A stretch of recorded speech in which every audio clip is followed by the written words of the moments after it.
الحمدللہ والصلاة والسلام علی رسول اللہ وعلی آلہ وصحبہ ومن والاه اما بعد۔ 10ویں پارے میں سورۃ الانفال کا بقیہ حصہ اور سورۃ التوبہ شامل ہیں۔ سورۃ الانفال میں جنگ بدر کے متعلق کچھ چیزوں پر ہم تبصرہ کر چکے تھے۔ یہاں اہل ایمان کی اللہ رب العزت نے صفات بیان کی ہیں اور اس کے ساتھ ہی جنگ کرنے کے آداب اللہ رب العزت نے ذکر کیے اور فرمایا کہ جب تم کسی گروہ کے ساتھ مقابلے میں آؤ تو ثابت قدمی کے ساتھ جنگ لڑو۔ اس آیت مبارکہ میں پہلی چیز اللہ رب العزت نے ثابت قدمی بیان کی ہے کہ اہل اسلام جب جنگ لڑیں تو ثابت قدمی کے ساتھ پختہ قدم جما کر پھر جنگ لڑیں، بے جگری کے ساتھ جہاد کریں۔ اور دوسری بات یہ ہے جنگ کے دوران اللہ رب العزت کو کثرت کے ساتھ یاد کیا جائے، کیونکہ اللہ تعالیٰ کی یاد ہی انسان کو جنگ میں بہت بڑی کامیابی عطا کر سکتی ہے۔ اور تیسری چیز جنگ کی حالت میں نبی مکرم صلی اللہ علیہ وسلم کی فرما برداری ہے۔ چوتھی چیز دوران جہاد آپس میں کسی بھی قسم کے جھگڑے سے اجتناب ہے، وگرنہ فتح شکست میں بدل سکتی ہے۔ اسی طرح پانچویں چیز اللہ رب العزت نے جو بیان فرمائی وہ صبر ہے، اور اسی کے ساتھ رسول اللہ صلی اللہ علیہ وسلم کا فرمان ہے وَاعْلَمُوا أَنَّ الْجَنَّةَ تَحْتَ ظِلَالِ السُّيُوفِ، یہ بات جان لو کہ جنت اللہ رب العزت نے تلواروں کے سائے کے تلے رکھی ہے۔ جنگ بدر میں شیطان نے کیا کردار ادا کیا تھا، اس کے متعلق مفسر قرآن سیدنا عبداللہ ابن عباس رضی اللہ عنہما بیان فرماتے ہیں کہ جب بدر کے میدان میں کافر مکہ سے نکلے تھے تو کفار مکہ کو ایک بہت بڑا دھچکا بھی تھا کہ ہم وہاں نکلیں گے، ہمارے اور کنانہ کے درمیان جو سال ہر سال سے جنگ چلتی آ رہی ہے، کہیں ایسا نہ ہو کہ ہم وہاں مسلمانوں کے خلاف لڑنے کے لیے جائیں اور یہ ہمارا جو دشمن قبیلہ ہے بنو کنانہ یہ مکہ پر حملہ کر دے۔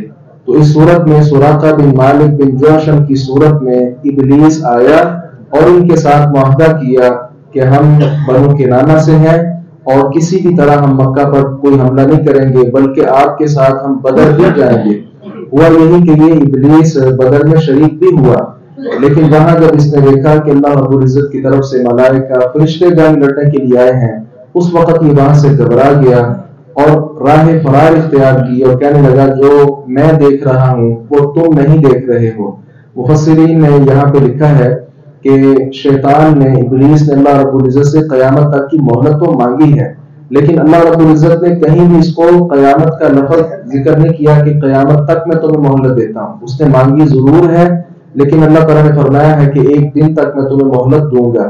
اب وہ دن کیا ہے اللہ رب العزت کو یہ معلوم ہے، اس لیے اسے خدشہ تھا کہ کہیں وہ دن میرا آج نہ آ جائے۔ وہ اپنی موت سے وہاں سے راہ فرار اختیار کر گیا۔ تو آج بھی شیطان مختلف ہیلوں میں اور مختلف حلیوں میں آ کر انسانوں کو طرح طرح کے دھوکے دیتا ہے، کبھی پیروں کے فقیر میں آ کر، کبھی ملنگوں کے حلیے میں آ کر انسانوں کو راہ راست سے دور کرنے کی بھرپور کوشش کرتا ہے۔ چلیں یہ تو جو درباری لوگ ہیں وہ ہیں، ہمیں یہ دھوکہ کیسے دیتا ہے؟ خواب میں آ کر یہ کہتا ہے کہ میں تمہارا نبی ہوں اور فلاں فلاں چیز کا تمہیں حکم دیتا ہوں۔ اسی طرح یہ معاملہ اللہ رب العزت کے بارے بھی یہ خناس کرتا ہے کہ میں تمہارا رب ہوں اور فلاں فلاں چیزیں تمہیں معاف کرتا ہوں۔ آپ کتنے لوگوں کو ملتے ہیں وہ کہتے ہیں یار آپ کو حضور کی کبھی زیارت ہوئی ہے خواب میں؟ آپ کہتے ہیں نہیں، وہ کہتا آپ تو پھر سچے عاشق رسول نہیں ہیں، مجھے تو روزانہ زیارت ہوتی۔ وہ روزانہ زیارت کس چیز کی ہوتی؟ حدیث مبارکہ لوگ بیان کرتے ہیں اور اس کا غلط سہارا لیتے ہیں۔ حدیث مبارکہ یہ ہے، نبی علیہ السلام نے فرمایا، اسی بخاری کی حدیث ہے کہ جس نے مجھے خواب میں دیکھا مرآنی فی المنام فقد رآنی، جس نے مجھے دیکھا اس نے مجھے دیکھا، کیونکہ شیطان میری صورت اختیار نہیں کر سکتا۔ اس کا تعلق صحابہ کرام کے ساتھ ہے، کیونکہ ہم نے تو نبی علیہ السلام کو دیکھا نہیں، ہم کیسے کہہ سکتے ہیں کہ یہ نبی ہیں جو مجھے خواب کے اندر مل رہے ہیں؟ چلے ہم تو اس دور میں پتہ نہیں کتنے سو سال بعد یہاں بیٹھے ہیں، صحابہ کرام کے درمیان نبی علیہ السلام جب موجود ہوتے باہر سے آنے والا اجنبی نبی علیہ السلام کو بس اوقات نہیں پہچان سکتا تھا۔ کئی بار ایسے ہوا نبی علیہ السلام کے ساتھ ابو بکر ہیں تو آنے والے نے ابو بکر رضی اللہ عنہ کو نبی مکرم صلی اللہ علیہ وسلم سمجھ لیا، ایسا بھی کئی بار ہوا ہے۔ اسی طرح یہ بات، اس پر ہمارا ایمان ہے کہ آپ صلی اللہ علیہ وسلم کا جو حلیہ ہے اس حلیہ میں شیطان نہیں آ سکتا، لیکن کسی اور حلیہ میں آ کر وہ کہے کہ میں تمہارا نبی ہوں، یہ ممکن ہے۔ اس کے متعلق تو بعض اس طرح کے جو لوگ ہیں ان کی کتابوں میں بھی ایک واقعہ لکھا ہوا ہے، میں اشارہ کر دیتا ہوں۔ شیخ عبد القادر جیلانی رحمہ اللہ کے بارے لکھا ہوا ہے کہ ایک بار انہیں خواب میں ایک نوری چیز نظر آئی اور اس نے کہا عبد القادر تم نے بڑی نمازیں پڑھ لی ہیں، آج نماز میں تمہیں معاف کرتا ہوں اور میں تمہارا رب ہوں۔ وہ چونکہ اللہ والے تھے، انہوں نے فوراً کہتے ہیں خواب میں نے اعوذ باللہ من الشیطان الرجیم پڑھا تو وہ جو نور کا اتنا بڑا ٹکڑا نظر آ رہا تھا وہ سارے کا سارا غائب ہو گیا۔ اب یہ کیسا رب ہے کہ جو اعوذ باللہ پڑھنے کے ساتھ دور ہو گیا؟ اس لیے یہ شیطان کے مختلف ہیلے ہیں، مختلف اس کے حربے ہیں، اور آج بھی، بلکہ اس پر ایک کتاب بھی ہے تلبیس ابلیس، اس کا اردو میں ترجمہ بھی ہو چکا ہے، یہ پڑھنی چاہیے۔ شیطان کس طرح لوگوں کو گمراہ کرتا ہے۔ مجھے گمراہ کرنے کا اور طریقہ ہے، آپ کو گمراہ کرنے کا اور طریقہ، کسی اور کو گمراہ کرنے کا اور طریقہ۔ عالم کو گمراہ کیسے کرنا یہ بھی وہ جانتا ہے، ایک جاہل آدمی کو گمراہ کیسے کرنا یہ بھی وہ جانتا ہے۔ کسی نے آ کر صحابہ کرام سے کہا کہ تم تو نماز میں بھول جاتے، ہم تو نہیں بھولتے۔ انہوں نے کہا ہاں اچھی بات ہے، تم تو پہلے ہی بھولے بھلائے ہو، ہم راہ راست پر ہیں، اس لیے شیطان ہمیں آ کر بلاتا ہے۔ تو جو اہل علم ہے ان پر اس کا جو حملہ ہے وہ بڑا مضبوط ہوتا ہے، اور اس کے کئی زاویے ہیں۔ ایک کتاب میں ایک واقعہ لکھا ہوا ہے، ایک بار ایک اللہ کا ولی تھا، رات کے وقت اس کو آ کر شیطان نے بیدار کیا اور کہا تہجد کی نماز پڑھ لو۔ اس نے کہا ارے تم کون ہو؟ کہا میں شیطان ہوں۔ کہا تم شیطان اور مجھے تہجد کی دعوت دے رہے ہو؟ اس نے کہا ہاں ایسا ہی ہے، اصل میں کل میں نے تمہیں سلائے رکھا، تم نے تہجد نہیں پڑھی، لیکن اللہ تعالیٰ نے تمہیں اجر دے دیا، لیکن اب میں چاہتا ہوں کہ وہ اجر تمہیں فری میں نہ مل جائے بلکہ کام کر کے اجر حاصل کرو۔ اب یہ اس کے مختلف ہیلے بہانے ہیں، اس لیے اہل اسلام کو اس سے چوکنا رہنا ہے، کیونکہ یہ وہ خناس ہے جو ہمارے ماں باپ کا دشمن ہے۔ اسی طرح آگے سورۃ التوبہ ہے۔ سورۃ التوبہ کا جو آغاز ہے یہ اصل میں برات کا لفظ ہے جس سے آغاز ہوتا ہے۔ برات کا مطلب ہوتا ہے قطع تعلقی۔ تو عرب میں یہ مشرکین لوگ بھی رہتے تھے، یہود بھی رہتے تھے، آپ صلی اللہ علیہ وسلم نے کچھ نہیں کہا، بیت اللہ کا طواف برہنہ حالت میں کرتے رہے، انہیں کچھ نہیں کہا گیا، لیکن بالآخر جب اللہ کے رسول صلی اللہ علیہ وسلم کو اللہ رب العزت نے قوت عطا کر دی، یہ مکہ چونکہ ایک مرکزی حیثیت رکھتا تھا، یہاں قیادت دینی اعتبار سے بھی سمجھی جاتی تھی اور معاشی اعتبار سے بھی، لوگ وہ سمجھتے تھے کہ مکہ جس کے پاس ہے وہ پوری دنیا کا سردار ہے، اس لیے اللہ رب العزت نے 8 ہجری کو یہ مکہ نبی مکرم صلی اللہ علیہ وسلم کے ہاتھ بغیر جنگ کے فتح کر دیا۔ اب یہ مکہ چونکہ نبی علیہ السلام کے پاس آ گیا، آپ صلی اللہ علیہ وسلم خود حج کرنے کے لیے نہیں گئے بلکہ ابو بکر رضی اللہ عنہ کو امیر حج بنا کر بھیجا، اور اس وقت یہ سورہ توبہ کی ابتدائی آیات نازل ہوئی۔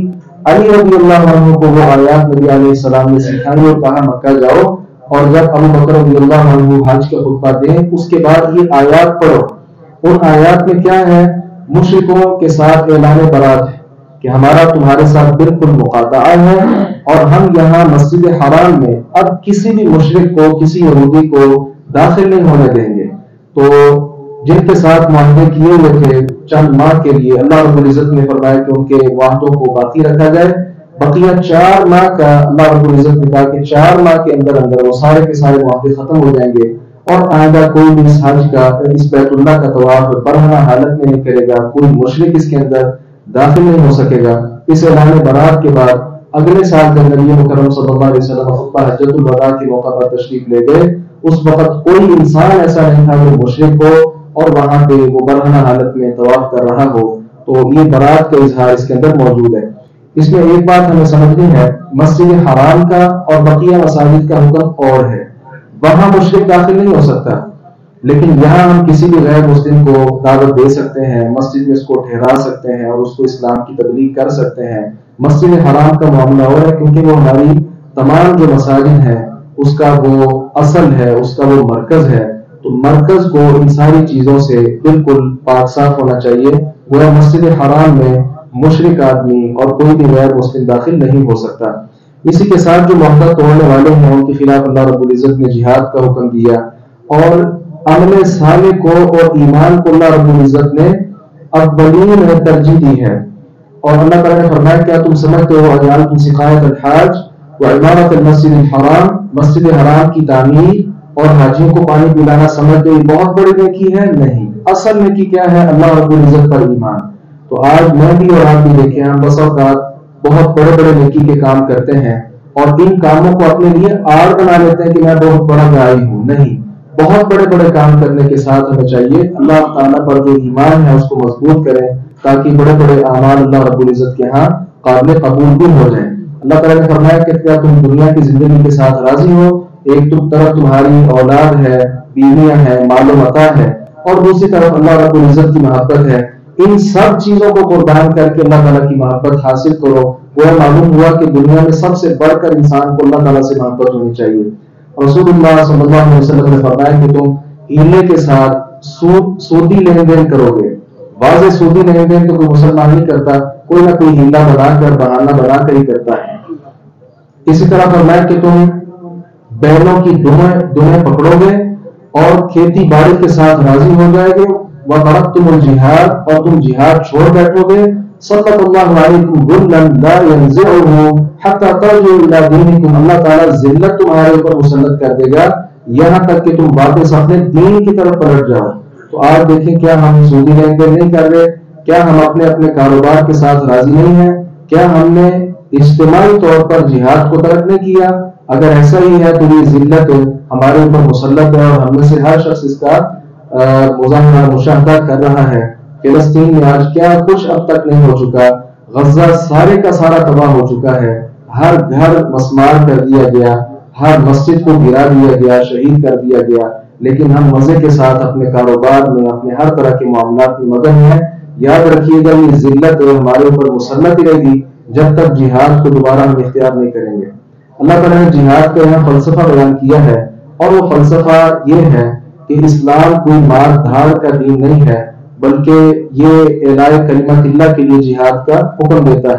اسی کے ساتھ اسلامی جو سال ہے، محرم، صفر، یہ سارے مہینے ہیں، 12 مہینے اللہ رب العزت نے فرمایا جب سے آسمان و زمین کو میں نے پیدا کیا ہے تب سے یہ 12 کے 12 مہینے چلتے آ رہے ہیں، جن میں 4 حرمت والے ہیں، لہذا انہیں آگے پیچھے نہ کیا جائے۔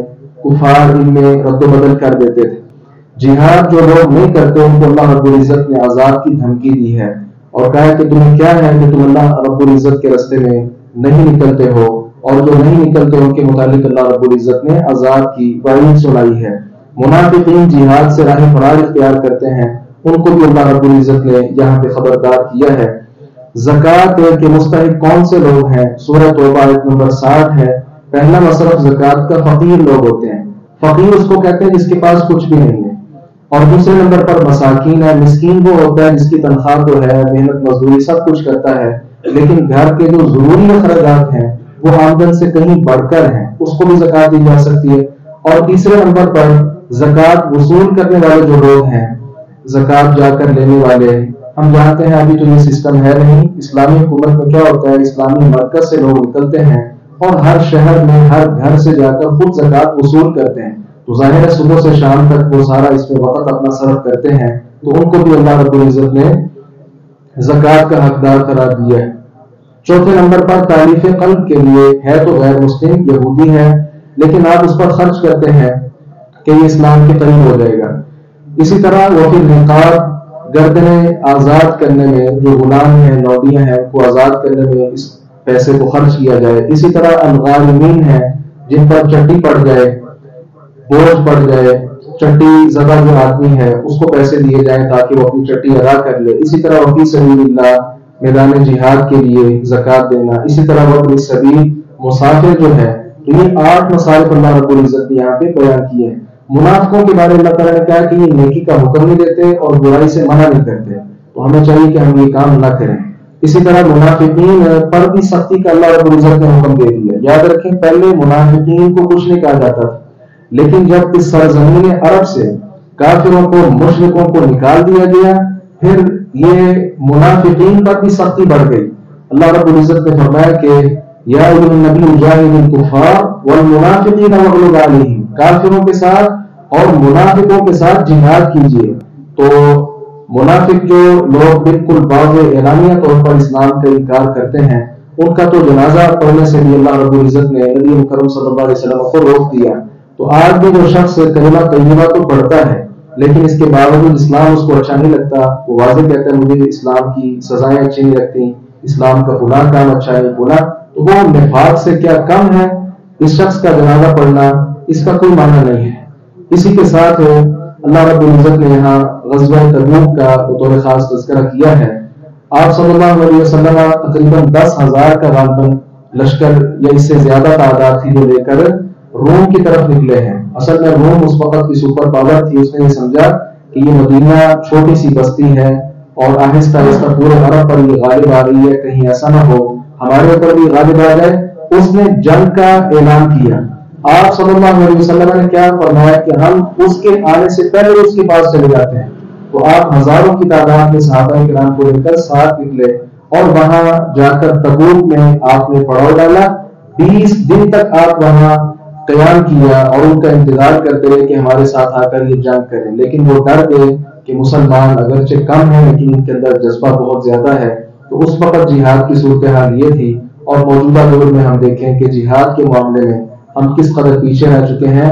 بلکہ یہاں ہم اپنے شہر کی صورتحال ہی بیان کر دیں. یہاں ایک چینل تھا اور اس میں ایک اسلامک اسکالر قرآن پاک کا ترجمہ بیان کرتے تھے. تو جیسے وہ سورۃ الانفال اور سورۃ التوبہ تک پہنچے تو ان کا چینل بند کروا دیا گیا، کیونکہ یہ سورہ توبہ اور سورہ انفال اس میں خالصتاً اللہ رب العزت نے جہاد کا واضح الفاظ میں تذکرہ کیا ہے. تو جب تک یہ جہاد ہم اپنی یعنی سرحدیں مضبوط نہیں کریں گے تب تک دیکھیں ایک دشمن ہے وہ اس گھر کے اوپر نقب زنی بڑی آسانی کے ساتھ کر سکتا ہے جس کے گھر والے سوئے ہوئے ہیں، لیکن جس کے گھر والے چکنے ہیں باقاعدہ بیدار ہیں اور اس نے اپنی چار دیواری کی حفاظت کر رکھی ہے، تو چور وہاں چوری کرنے سے یا دشمن وہاں حملہ کرنے سے کئی بار پہلے سوچے گا غور و خوض کرے گا. اس لیے دوبارہ سے اہل اسلام کو چاہیے اپنی کھوئی ہوئی میراث ہے اس کو واپس لے کر آئے. اللہ رب العزت نے فرمایا کہ قوت طاقت ہر وقت تیار رکھو. اور یہ طاقت کیا ہے؟ نبی مکرم صلی اللہ علیہ وسلم الا ان القوت الرمی، الا ان القوت الرمی، خبردار قوت نشانہ بازی میں ہے. تو نشانہ بازی میں قوت ہے. نبی مکرم صلی اللہ علیہ وسلم نے 3 بار اس بات کو ارشاد فرمایا. اس سے مفسرین نے لکھا ہے جہاد کرنا سب پہ فرض ہے کہ نہیں یہ ایک بات کا مسئلہ ہے، لیکن جہاد کی تیاری کرنا ہر مسلمان پر فرض ہے. اور میں نہیں جانتا اس میں اہل الحدیث اور دیگر جو مسالک ہیں ان میں سے کسی ایک عالم کا کوئی اختلاف ہے. جہاد کی تیاری کے حوالے سے کسی کا کوئی اختلاف نہیں. لہذا موجودہ جو حالات حرب ہیں ان کی جانکاری حاصل کرنا یہ ہر مسلمان پر ضروری ہے، لازم ہے. کسی بھی وقت حالات بدل سکتے ہیں. انسان کو چاہیے کہ اپنی پوری طاقت میں رہے اور ہر طرح سے مشرکوں کا اور دیگر غیر مسلموں کا مقابلہ کرتا رہے. اللہ تعالیٰ جو کھوئی ہوئی میراث ہے ہمیں توفیق عطا فرمائے کہ اس طرف ہم دوبارہ واپس پلٹ آئیں، دین اسلام کو سمجھنے اور اس پر عمل کر رہے کہ اللہ تعالیٰ ہمیں توفیق عطا فرمائے. وآخر دعوانا الحمدللہ رب العالمین.